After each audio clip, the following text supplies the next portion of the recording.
Hello Rajesh గారు, police station నుండి మాట్లాడుతున్నాను. మళ్ళీ మీరు డిజిటల్ అరెస్ట్ లో ఉన్నారు. వేరే గదిలోకి వెళ్ళండి. ఒక్కరే. మీ పార్సల్లో డ్రగ్స్ దొరికాయి.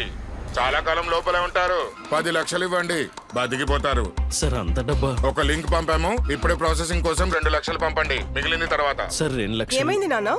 అమ్మా, ఇతను అంటున్నాడు నా పార్సల్ డ్రగ్స్ దొరికాయట. అరే, కట్ చేసావా? కంగారు పడకండి నాన్న, డిజిటల్ అరెస్ట్ అనేది ఏదీ లేదు. ఇదంతా మోసం. మోసమా? పోలీస్, బ్యాంక్, ఆర్బీఐ వంటి వాటి పేర్లతో వస్తున్న సైబర్ నేరగాళ్ల ఫోన్ లేదా వీడియో కాల్ తో జాగ్రత్తగా ఉండండి. వాటికి ఎలాంటి డబ్బు పంపకండి. ఇంకా వెంటనే పోలీసులకి రిపోర్ట్ చేయండి. ఒకవేళ తెలివిగా మసులుకోకుంటే డబ్బుని పోగొట్టుకుంటారు. ఆర్బీఐ అంటుంది, విషయాలు తెలుసుకోండి, జాగరూకంగా ఉండండి.